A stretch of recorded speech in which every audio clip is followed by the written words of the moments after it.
What would you do if you saw someone watching you from a house that's been abandoned for decades?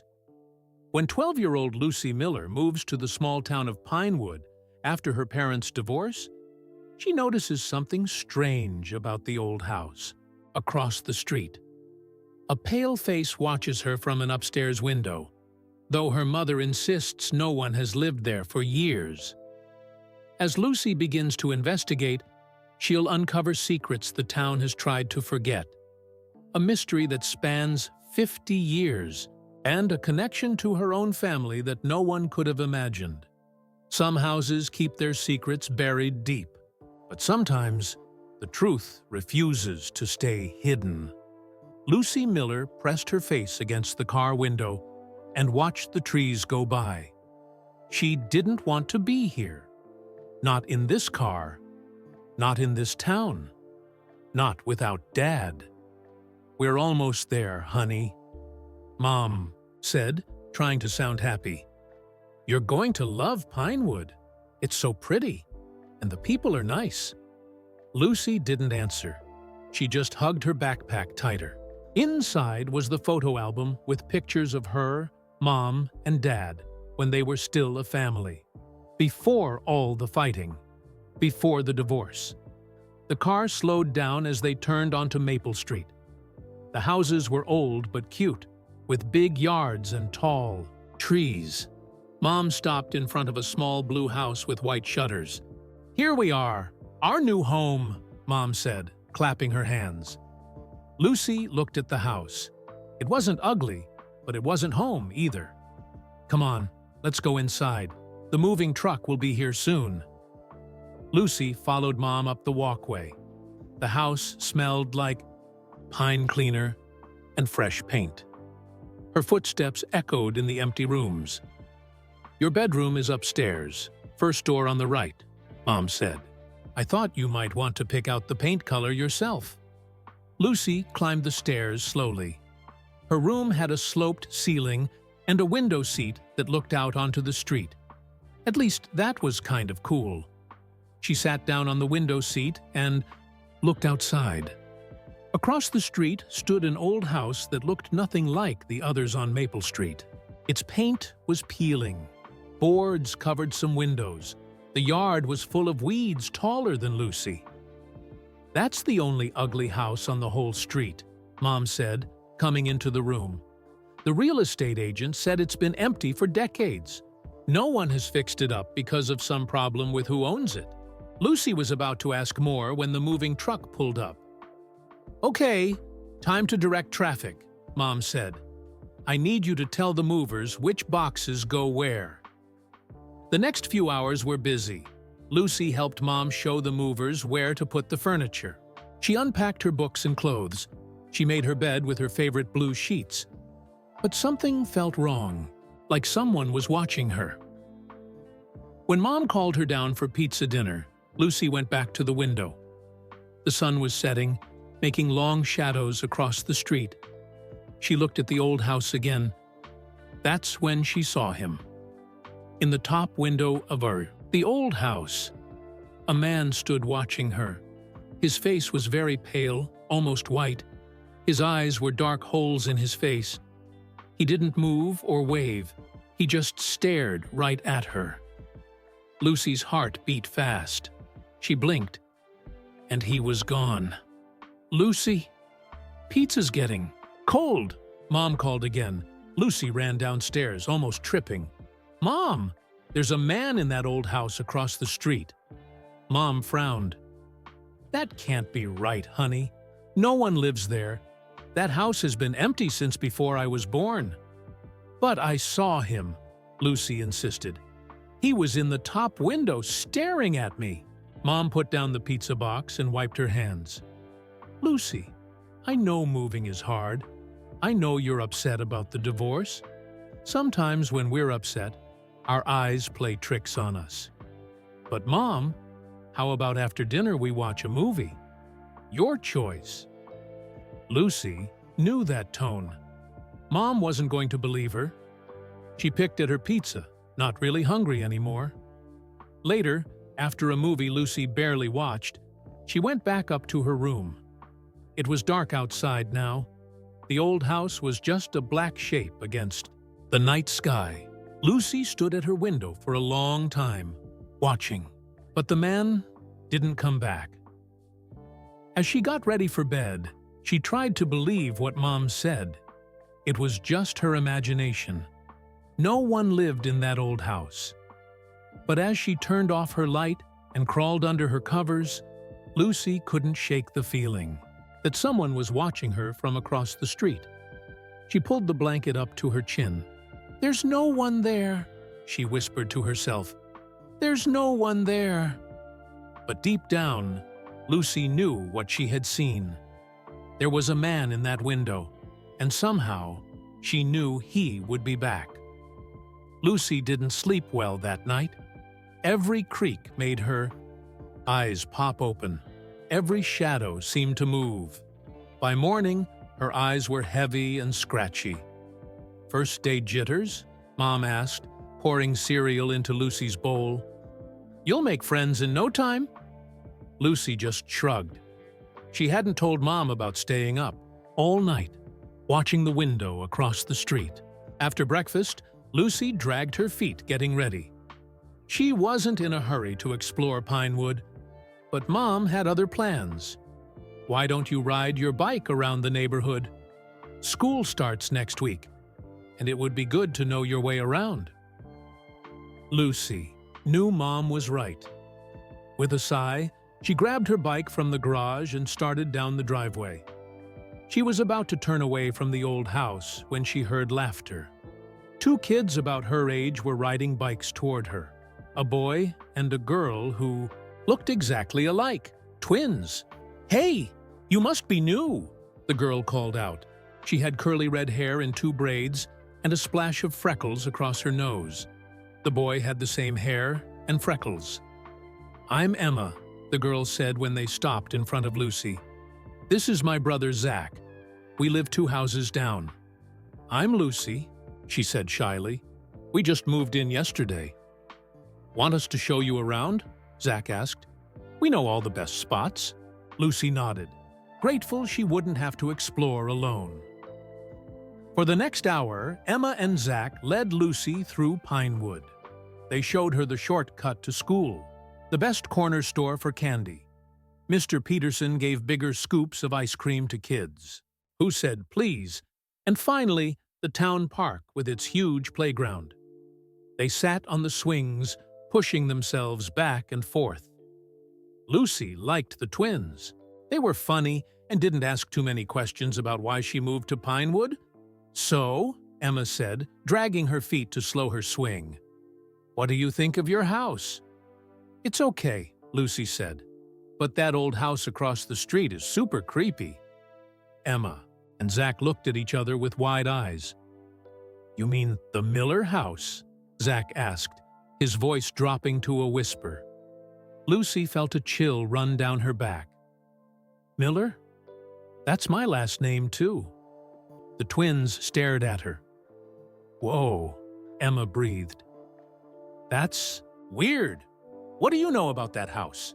Lucy asked, leaning forward on her swing. Zach looked around, as if making sure no one could hear them. "It burned down in 1975. Old Mr. Miller died in the fire." "But that's not all," Emma added. "Kids say they've seen a face in the upstairs window. Sometimes, a really pale face." Lucy's heart started to pound. "I saw him yesterday.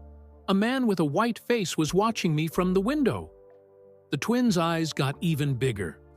"No way," Zach whispered. "Did you tell your parents?" Emma asked. Lucy nodded.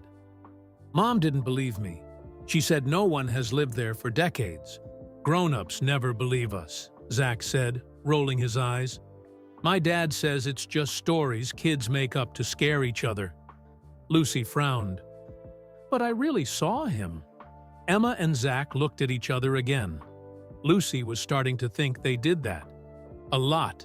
Having silent twin conversations. "We could go look," Emma suggested. "Right now," Lucy's stomach flip-flopped. "Really?" "Yeah," Zach said, jumping off his swing. "We've never been brave enough to go close to it. But with 3 of us..." Lucy wasn't sure if she wanted to go near that house again, but she also wanted to prove she wasn't making things up. "Okay," she agreed. "Let's go." They rode their bikes back to Maple Street and stopped in front of the rusty gate that led to the old Miller house. Up close, it looked even creepier. The windows were like dark eyes. The porch sagged like a frown. "I dare you to touch the front door," Zach said to Emma. "No way," Emma shook her head. "Let's just peek through the windows." They left their bikes by the sidewalk and slowly pushed open the gate. It made a high, squeaky sound that made Lucy wince. The weeds brushed against their legs as they made their way up the cracked walkway. Lucy felt like the house was watching them. The air seemed colder here. They were halfway to the porch when a sharp wind blew across the yard. Lucy shivered, not from the cold, but from what she heard. "Lucy," a whisper, soft as falling leaves, drifted past her ear. Emma and Zach must have heard it too. Their faces went white. "Did you hear that?" Emma gasped. Without waiting for an answer, the twins turned and ran back to the gate. Lucy followed, heart racing. As she reached her bike, something made her look back at the house. There, in the upstairs window, the pale face watched. This time, Lucy was sure it wasn't her imagination. And this time, she knew the twins had seen it too. "Did you see that?" Lucy whispered, her hands gripping her bike handlebars so tight her knuckles turned white. Emma and Zach nodded, their faces pale. "We should go," Emma said, her voice shaking. Now, they pedaled away fast, not stopping until they reached the twins' house. Their mom was in the front yard, planting flowers. She waved at them with a gardening glove. "Who's your new friend?" she asked. "This is Lucy Miller," Zach said, his voice almost back to normal. "She just moved into the blue house." "Nice to meet you, Lucy," Mrs. Carter said. "Would you kids like some lemonade?" Lucy wanted to tell Mrs. Carter what they'd seen, but the look in the twins' eyes told her not to. "Grown-ups never believed," Zach had said. After lemonade and cookies, Lucy rode home. She couldn't help looking at the old house as she passed. All the windows were empty now, but she knew what she'd seen, and so did Emma and Zach. Monday came too quickly. Lucy stood at the bus stop with the twins, stomach in knots.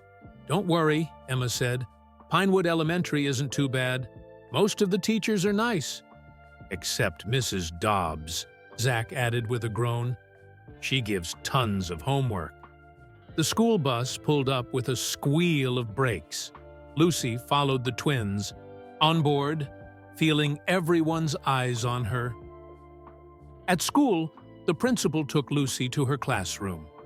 A tall woman with short gray hair and kind eyes greeted her. "Welcome, Lucy. I'm Ms. Parker. We're so glad to have you join us." Lucy took an empty seat, near the window. The morning went by in a blur of new faces and names. By lunchtime, her head was spinning. In the cafeteria, she sat with Emma and Zach. They were telling her about the Halloween carnival, when Lucy noticed Ms. Parker watching her with a strange look. When Lucy smiled at her, the teacher quickly looked away. After lunch, they had history. Ms. Parker asked them to open their textbooks to the chapter on local history. Pinewood was founded in 1842, Ms. Parker said. Many of the original buildings still stand today. Lucy raised her hand. "What about the old Miller house on Maple Street?" The room went quiet. Ms. Parker's smile froze on her face. "That's not part of our lesson today," she said stiffly. "Please open your books to page 58. Lucy felt her cheeks get hot. She glanced at the twins, who both shrugged. Why didn't Ms. Parker want to talk about the old house? After school, Lucy asked Emma and Zach, "Why did Ms. Parker act so weird when I asked about the Miller house?" "Grown-ups get funny about that house," Emma said. "My mom says it's a sad story that's best forgotten." "But we should remember stuff that happened even if it's sad," Lucy argued. Zach nodded. "My dad says those who forget history are doomed to repeat it," or something like that. Lucy thought about this all the way home. What history did Pinewood want to forget? That night, Lucy woke up to a cold breeze on her face. She sat up, confused. Her window was open, the curtains fluttering like ghost hands in the moonlight. But she was sure she'd closed it before bed. Heart racing, Lucy got up to close it. As she reached for the latch, her eyes were drawn to the old house across the street. In the upstairs window, a light flickered. Not electric, more like candlelight. A shadow moved back and forth in front of it. Lucy stood frozen, watching. She should get Mom. She should call the police. But she couldn't move. The shadow stopped. Then slowly, it came closer to the window. Lucy ducked down, peering over the windowsill. The pale face was there again, looking straight at her house. At you, her window. After what felt like forever, the light went out. Lucy closed her window and locked it, then crawled back into bed, pulling the covers up to her chin. She didn't sleep for the rest of the night. The next day at school, Lucy was so tired she could barely keep her eyes open. During lunch, she told the twins about the open window and the flickering light. "You have to tell your mom," Emma insisted. Lucy shook her head. "She'll just say, 'I'm making it up again.'" "Then we need to find out more about that house," Zach said. "The grown-ups won't talk, but maybe there's something in the library." After lunch, Lucy asked to use the bathroom. Instead, she sneaked to the school library. The librarian, Mrs. Bell, was busy helping another class, so Lucy slipped into the local history section. She found a box labeled Pinewood Gazette Archives and started digging through old newspapers. Most were about boring town meetings or high school football games. Then a headline caught her eye. "Local man perishes in house fire." The picture showed the old Miller house, smoke pouring from the windows. Lucy's heart pounded as she read, "Edward Miller, 42, died last night when fire engulfed his Maple Street home. The cause of the blaze is under investigation. Miller's wife Margaret and daughter Elizabeth were not—" The rest of the article was torn off. Lucy flipped through the box, searching for the missing piece.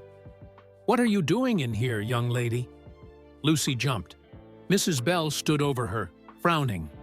I was just looking at old newspapers," Lucy stammered. Mrs. Bell snatched the clipping from Lucy's hands. "These are being preserved for the town's history project. They're not for students to handle without permission."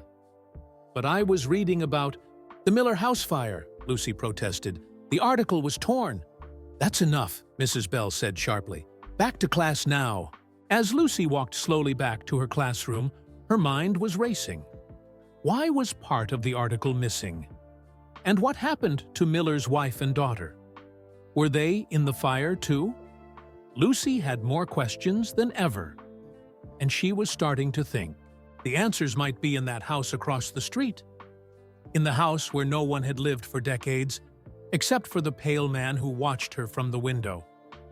Lucy couldn't focus for the rest of the school day.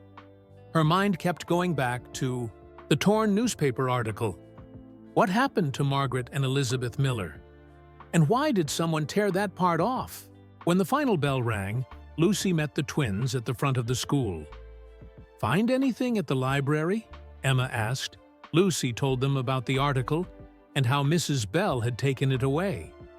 "Something weird is going on," Zach said, his eyes wide.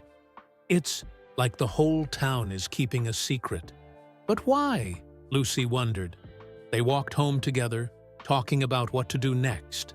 The twins had to go to soccer practice, So Lucy headed home alone, trying not to look at the old house as she passed. Mom was already home when Lucy walked in. She was wearing old clothes and had dust in her hair. Perfect timing, Mom said. I could use some help cleaning out the attic. The last owners left a bunch of junk up there. Lucy wasn't in the mood for cleaning, but it was better than being alone with her thoughts about the pale man in the window. The attic was hot and dusty. Cardboard boxes were stacked against the walls. Old furniture sat under dusty sheets like sleeping ghosts. "You start on that side," Mom said, pointing. "Anything that looks useful, keep. The rest goes in the trash bags." Lucy opened boxes full of Christmas decorations, old books and clothes that smelled like mothballs. It was boring work, but it kept her busy. She was about to open another box when something caught her eye. In the corner, half hidden under an old curtain, was a small wooden box. It looked different from the cardboard boxes, older and more special. Lucy pulled it out. It was made of dark wood, polished smooth by many hands.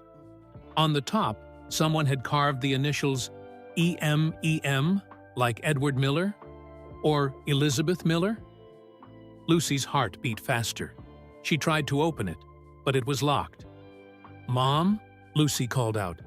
"Look what I found!" Mom came over, wiping sweat from her forehead. "What's that?" "A locked box with the initials EM on it. Do you have the key?" Mom took the box and turned it over in her hands. "Never seen it before. Must have been left by the previous owners." She handed it back to Lucy. "You can keep it if you want, but I don't think we'll find the key." Lucy held the box carefully. It felt important somehow, like it was meant for her to find. That night, after dinner, Lucy studied the box in her room. The lock was small and old-fashioned. She tried a paperclip, like she'd seen in movies, but it didn't work. She set the box on her nightstand and fell asleep wondering what was inside. In her dreams, Lucy was in her bedroom, but it looked different. The walls were a different color. The furniture wasn't hers.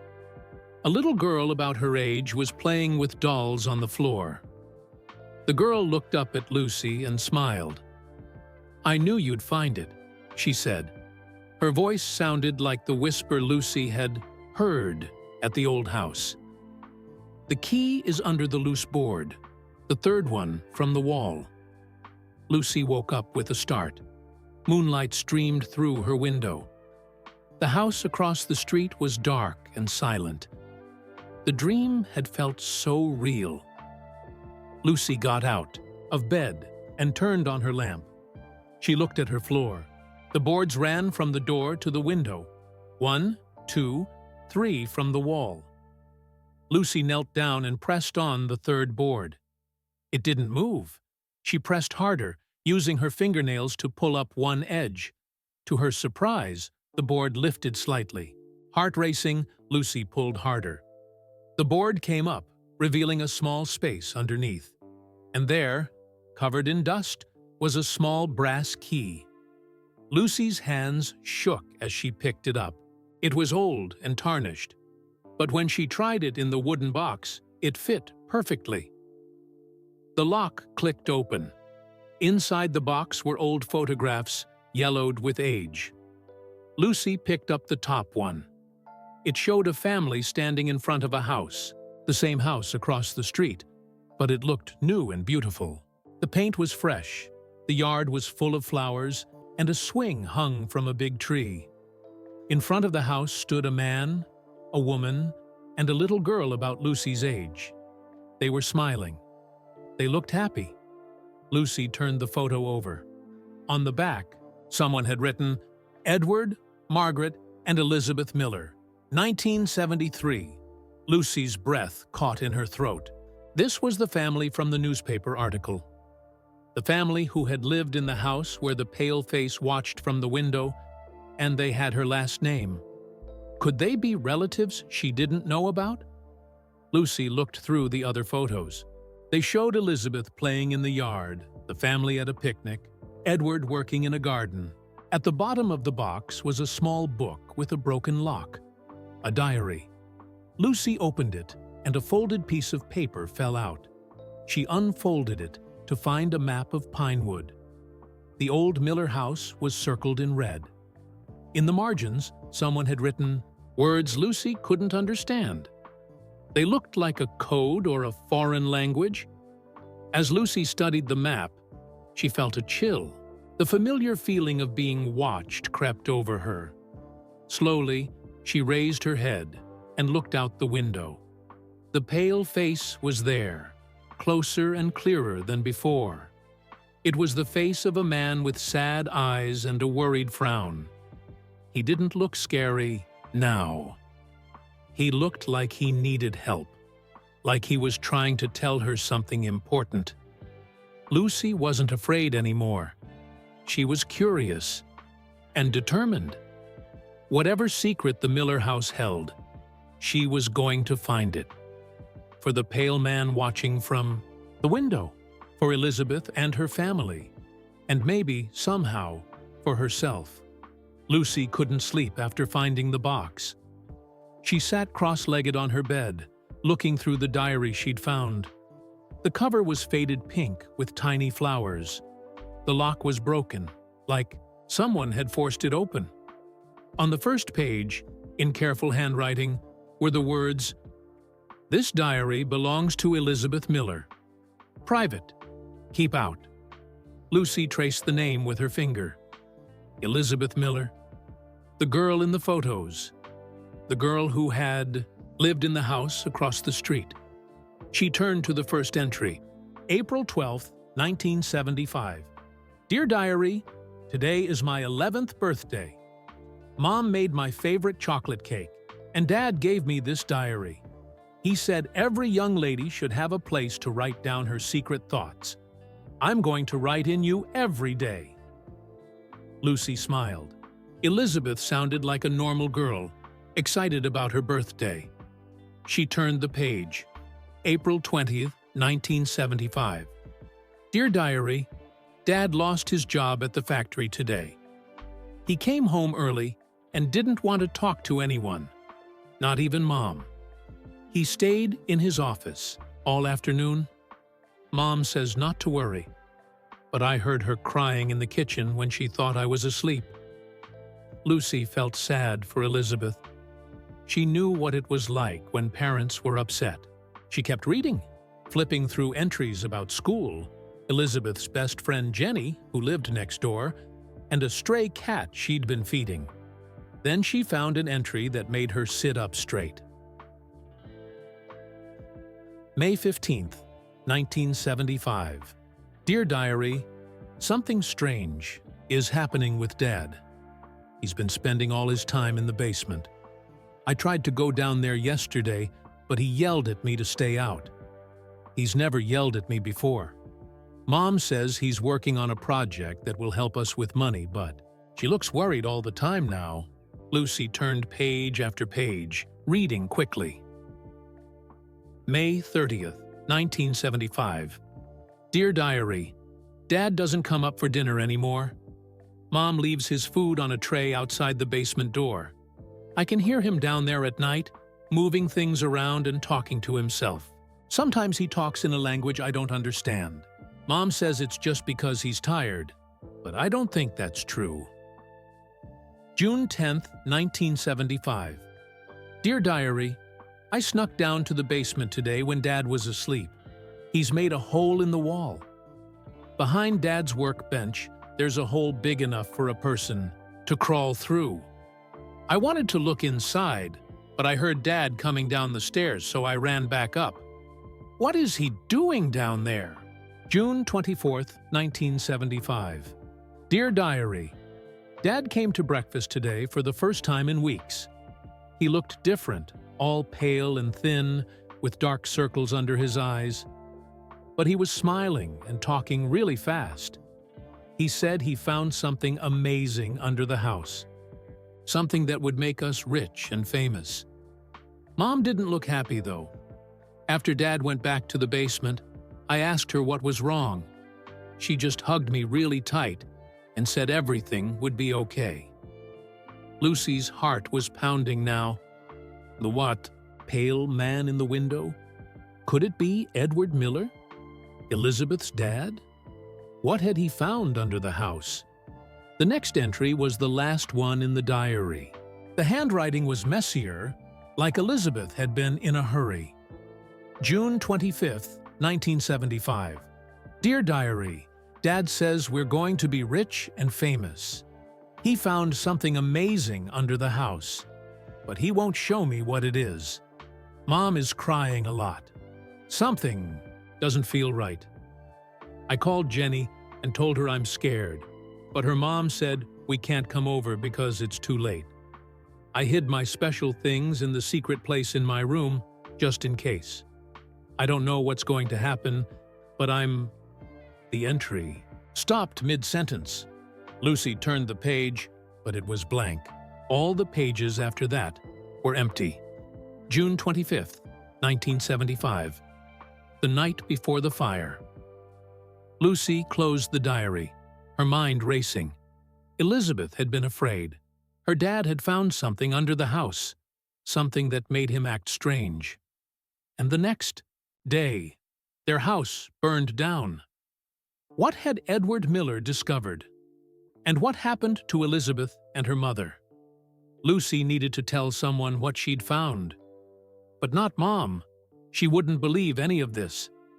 The twins. She would show them the diary tomorrow. Whoa, Zach said when Lucy finished telling them about the diary. They were sitting under a tree during lunch recess, far away from the other kids.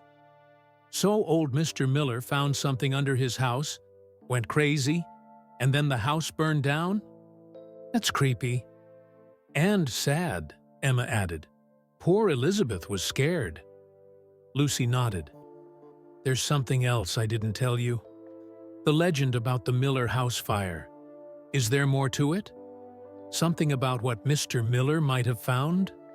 The twins looked at each other, having one of their silent conversations. Well, Emma said slowly, there is another part of the story.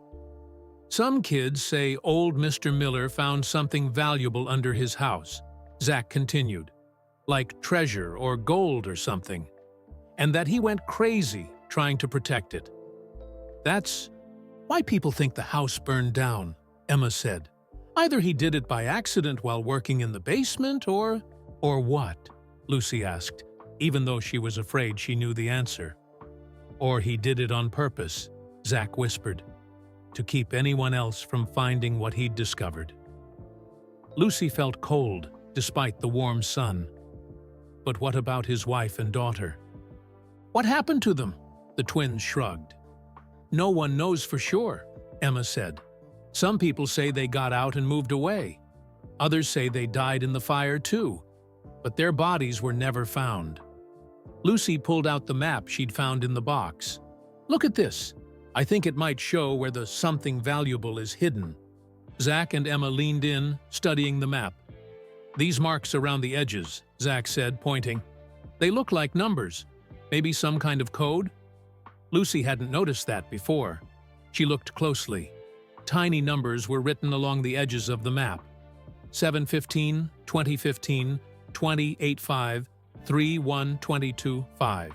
And look at the date on the last diary entry, Emma said. June 25th, 1975. That's almost exactly 50 years ago. Lucy's eyes widened. Emma was right. The fire had happened 50 years ago this week. That night, Lucy couldn't sleep again. She kept thinking about Elizabeth, scared in her house the night before the fire. About Edward Miller working in his basement, finding something that changed him. About Margaret Miller crying while trying to act like everything was fine when Lucy finally fell asleep. She dreamed about a little girl with sad eyes showing her a hidden door in a basement. This is where it started, the girl said. This is where you'll find the truth. Lucy woke up with a start. The dream had felt so real. She lay in bed, watching the sunrise, thinking about everything she'd learned. there was one more person who might know something, someone who had acted strange when Lucy mentioned the Miller house. Ms. Parker. At school that morning, Lucy watched her teacher carefully. Ms. Parker was writing math problems on the board when Lucy noticed something, a small photo frame on her desk. Lucy hadn't paid attention to it before, but now she could see it showed two young girls smiling together. During lunch, Lucy sneaked back to the classroom and looked at the photo. One of the girls was clearly a younger Ms. Parker, and the other girl looked just like the Elizabeth from the photos in the wooden box. Ms. Parker had known Elizabeth Miller. She had been friends with the girl who disappeared 50 years ago. Lucy knew then what she had to do. She needed to talk to Ms. Parker alone. Lucy waited until the last bell rang. While the other kids rushed out for the buses, she slowly packed her backpack.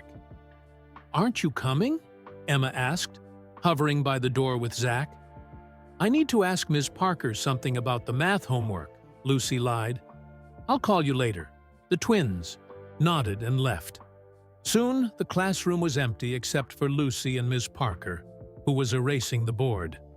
"Ms. Parker," Lucy said, her heart thumping. "Can I ask you something?"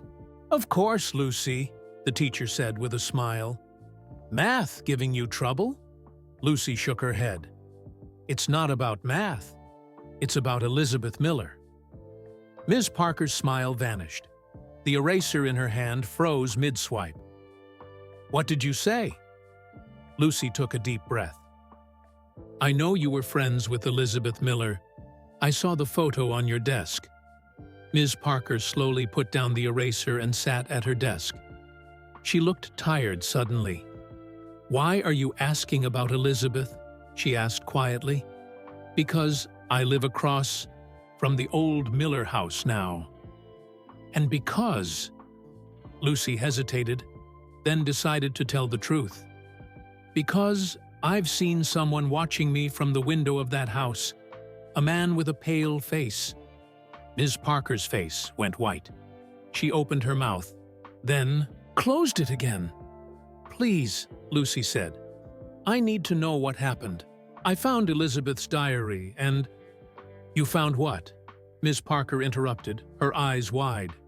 "Her diary, and photos of her family, and a map with strange numbers on it." Ms. Parker stared at Lucy for a long moment. Then she sighed. "I think this conversation will have to wait, Lucy. It's getting late, and your mother will be worried.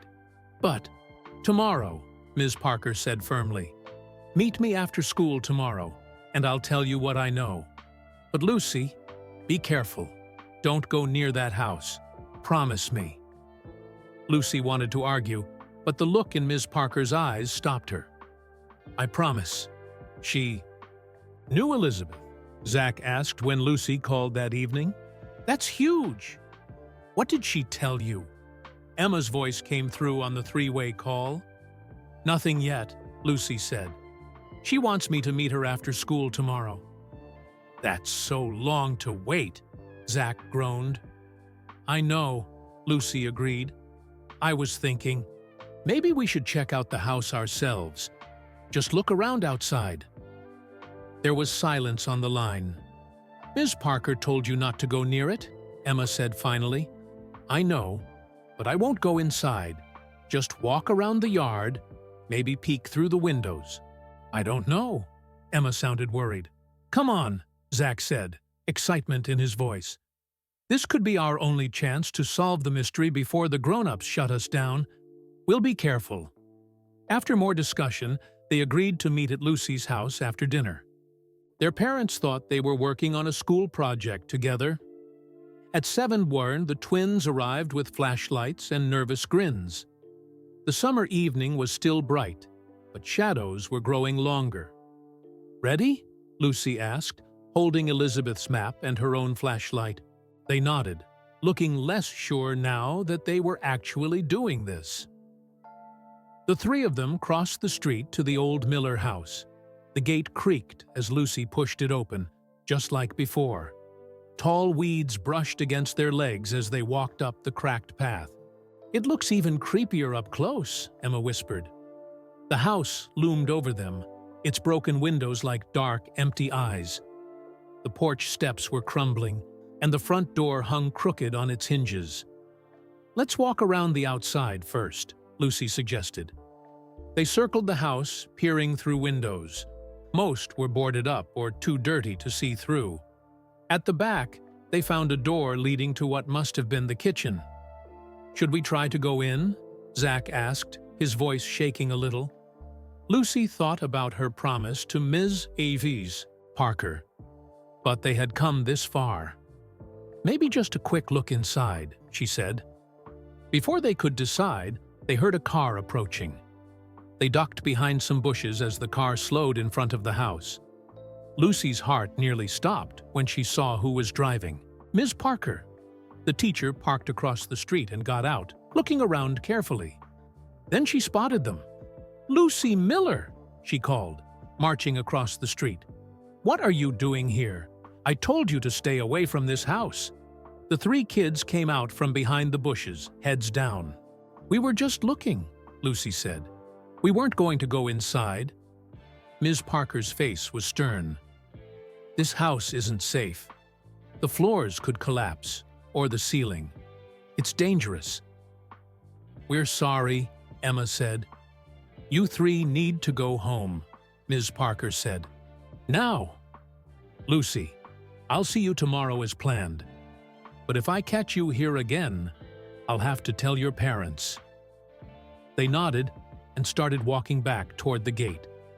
Lucy glanced back at the house one last time. There, in the upstairs window, was the pale face. He was watching them, and he looked disappointed. Lucy couldn't sleep that night. She kept thinking about the man in the window, about the promise of answers from Ms. Parker tomorrow, about the map and its mysterious numbers. She took out the map, again, studying the tiny numbers written along the edges. 715, 2015, 2085, 3 to 1, 22 to 5. Wait, what if they weren't just random numbers? What if they stood for something? Lucy grabbed a pencil and paper. If A is 1, B is 2, C is 3.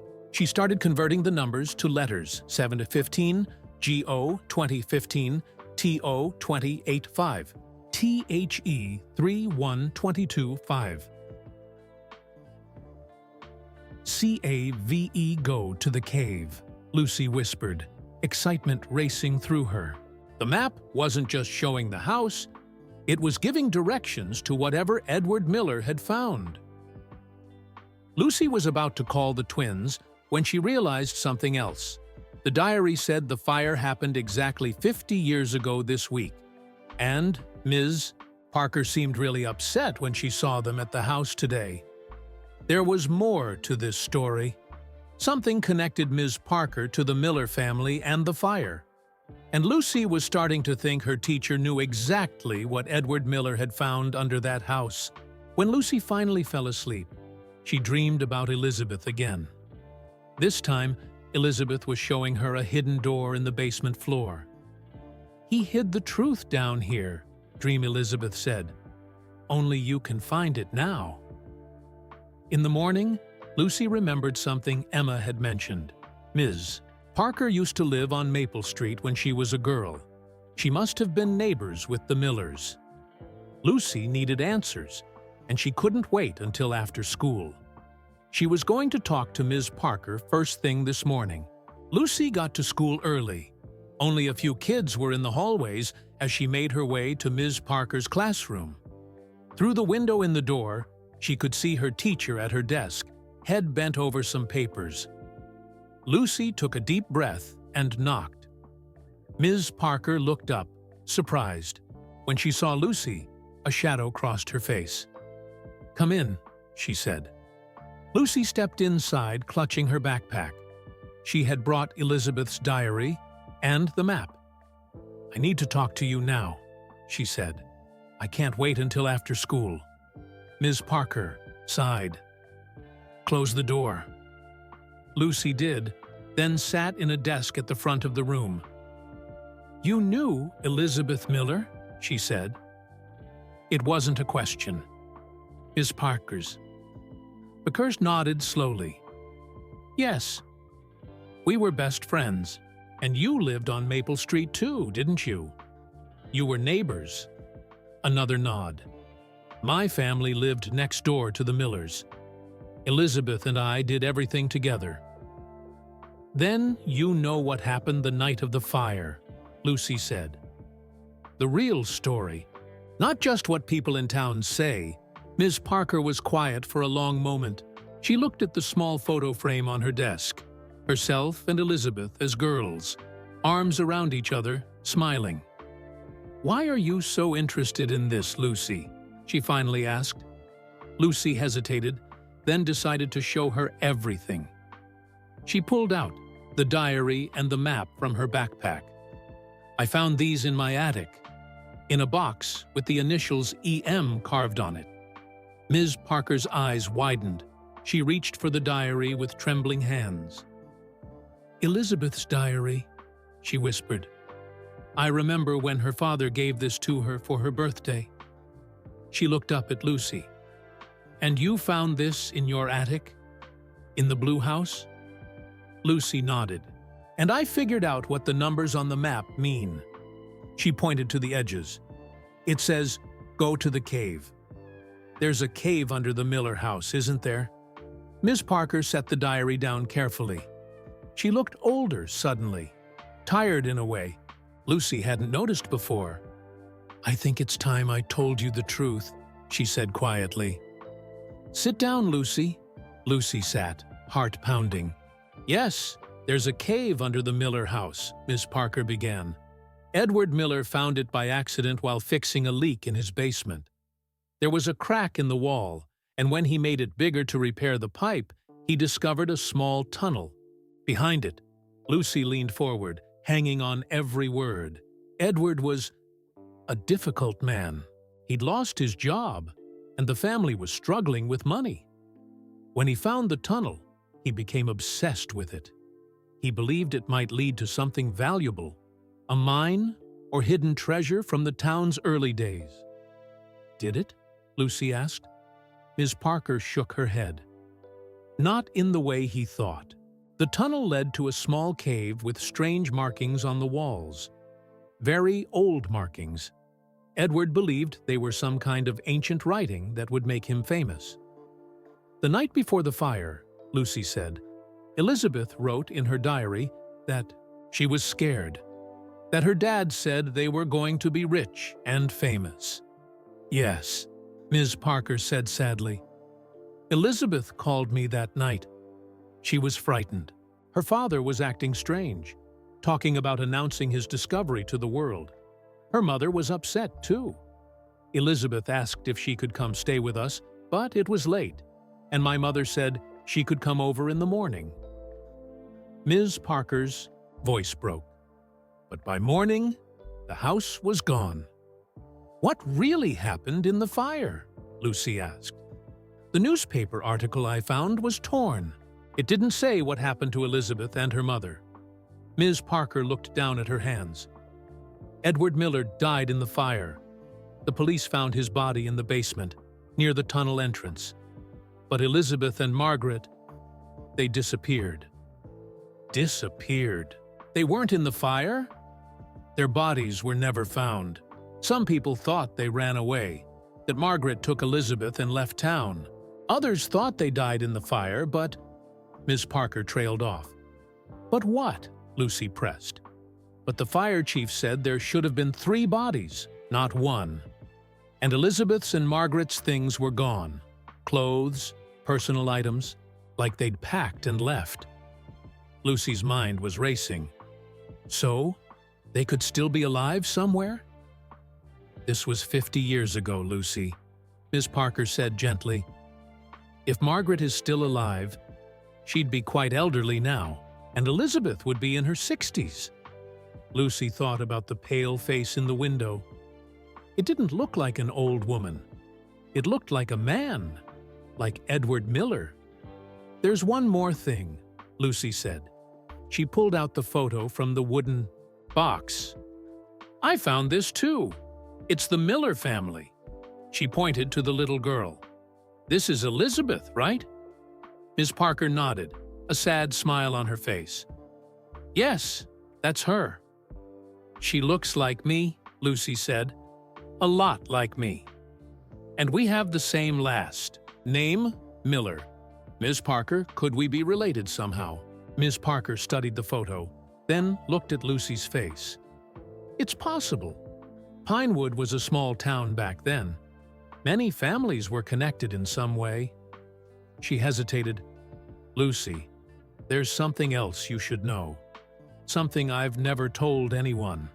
Lucy waited, hardly breathing. "The last time I saw Elizabeth, the night before the fire, she gave me something to keep safe. A locket that belonged to her grandmother." Miss Parker reached into her collar and pulled out a chain. Hanging from it was a small heart-shaped locket. "I've kept it all these years, hoping someday she'd come back for it." She opened the locket. Inside was a tiny photo of Elizabeth and her mother, and something else.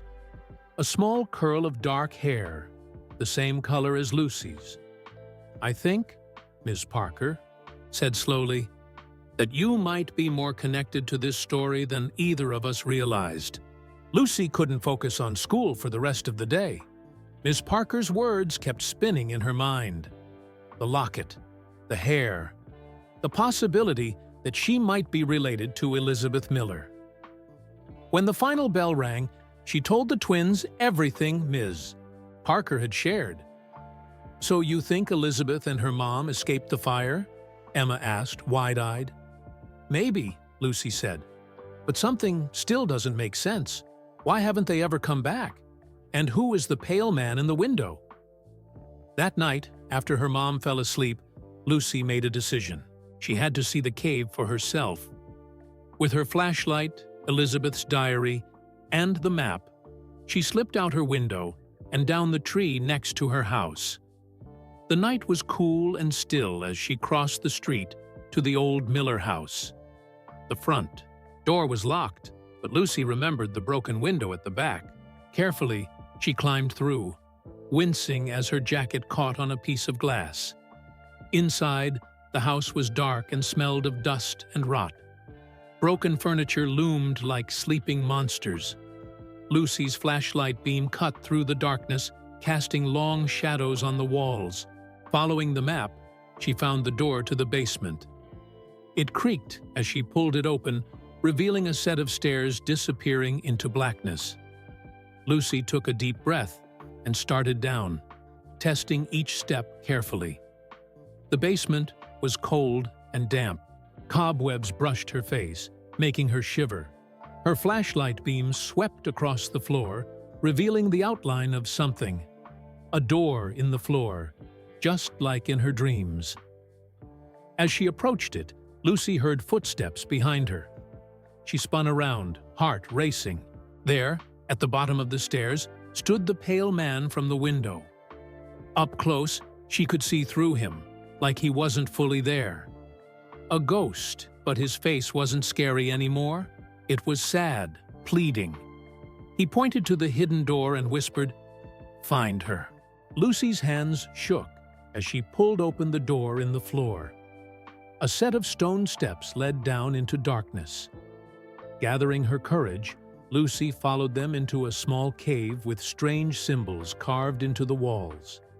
In the center of the cave was a key collection of bones, partially hidden under fallen rocks, as if someone had tried to conceal them. Next to the bones lay a locket, identical to the one Ms. Parker had shown her. With trembling fingers, Lucy picked it up and opened it. Inside was the same picture of Elizabeth and her mother, and a curl of the same dark hair. Suddenly, Lucy understood the horrible truth. Edward Miller hadn't died trying to save his family from the fire. He had killed them when they discovered his secret, then burned the house to hide what he'd done. The ghost wasn't Edward at all. It was Elizabeth, trying to reveal the truth about what happened to her and her mother. Lucy looked at the old photos again, comparing them to pictures of her own family. The resemblance was unmistakable. Her grandfather had never spoken about having a sister, but the dates matched. Elizabeth was her grandfather's sister, her great-aunt. Their grandparents had a falling out and never spoke again, which was why Lucy's family never knew about this branch of the Miller family. Elizabeth's ghost had been reaching out to the only family she had left who could help bring her and her mother justice. As Lucy climbed back up the basement stairs, clutching the evidence that would finally solve the 50-year-old mystery, she heard the basement door slam shut above her. Then, a man's voice that no one in town would recognize, but that sounded eerily familiar to Lucy, said, "You shouldn't have come here." That was the end of our story, The Watcher in the Window. I hope you enjoyed this ghostly mystery about Lucy and her discovery of family secrets and long-buried truths. Where are you listening from today? I'd love to know which corner of the world this story has reached. If you enjoyed this tale, please like this video and subscribe to the channel for more intriguing stories like this one. Don't forget to share with your friends and family who enjoy a good mystery or ghost story. Sharing spreads kindness and awareness and helps our storytelling community grow. Thank you for listening, and I'll be back with another fascinating story next time.